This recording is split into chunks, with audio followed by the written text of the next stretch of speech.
নির্বাচন হবে কিনা, নির্বাচন হবে না এই আশঙ্কাটা বহুলাংশে দূরীভূত হয়েছে, পুরোপুরি দূরীভূত হয় নাই। কিন্তু আমার মনে দুটো প্রশ্ন, আরও দুটো প্রশ্ন, এবং অনেকের মনে এই দুটো প্রশ্ন।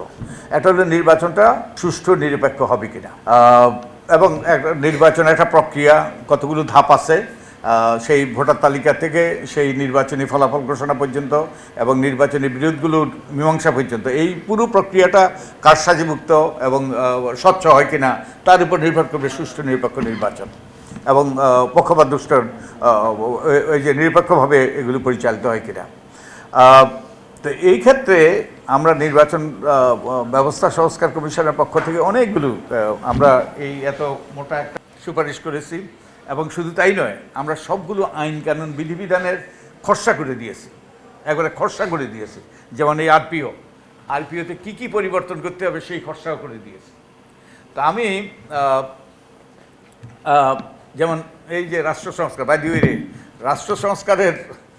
রাষ্ট্র সংস্কার আন্দোলনের নিবন্ধনের ব্যাপারে আমারও সাধ্যমতো আমি চেষ্টা করেছি। আমি আদালত পর্যন্ত গিয়েছি, আদালতে গিয়ে আমি আমার বক্তব্য উপস্থাপন করেছি তাদের পক্ষে। তা আমি সর্বতভাবে চেষ্টা করেছি, কিন্তু দুর্ভাগ্যবশত এটা হয়নি। যেমন এই যে রাজনৈতিক দলের নিবন্ধনের ব্যাপারে আমরা কি প্রস্তাব করেছিলাম।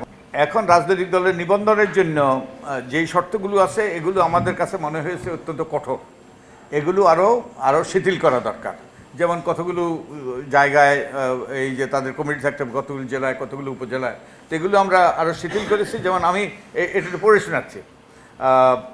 আমরা বলেছি গণপ্রদত্ত আদেশ 1972-এর ধারা 90 ক থেকে 90 জয়ে সংশোধন আনতে নির্বাচন ব্যবস্থা সংস্কার কমিশনের সুপারিশগুলো নিম্নে তুলে ধরা হলো। 1 নম্বর, নূতন দল নিবন্ধনের শর্ত শিথিলের লক্ষ্যে 10% জেলা ও 5% উপজেলা থানায় অফিস এবং ন্যূনতম 5000 সদস্য থাকার বিধান করা। এটা অনেক শিথিল, যে আগে যেটা ছিল।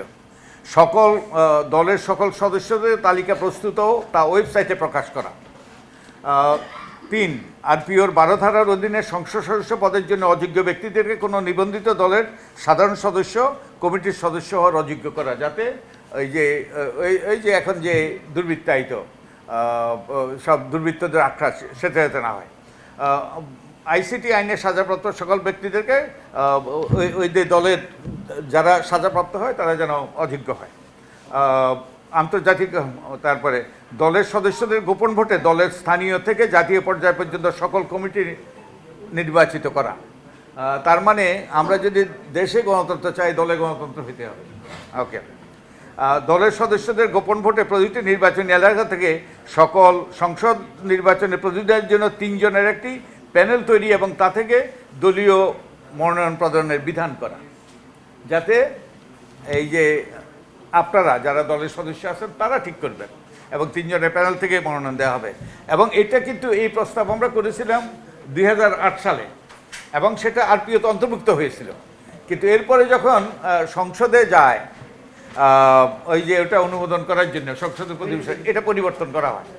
এটা পরিবর্তন করে কি করা হয়, একটা প্যানেল হবে, তারপরে ওই প্যানেল বিবেচনায় নিয়ে, আমরা বলেছিলাম প্যানেল বিবেচনায় নিয়ে মনোনয়ন দেবে। এটা এখন আরপিওতে আছে। সংশ্লিষ্ট নির্বাচনী এলাকার ওয়ার্ড, ইউনিয়ন, থানা, উপজেলা বা ক্ষেত্রমত জেলা কমিটির দলীয় সদস্যগণ কর্তৃক প্রস্তুত প্যানেল হইতে দলের কেন্দ্রীয় সংসদীয় বোর্ড কর্তৃক বিবেচনাপূর্বক প্রার্থী মনোনয়ন চূড়ান্ত করা। এটা এই যে নিবন্ধিত দলের শর্ত হিসাবে এটা করা হয়েছে। তা আমাদের নির্বাচন কমিশন কি আইন বিধিবিধান প্রয়োগ করছে?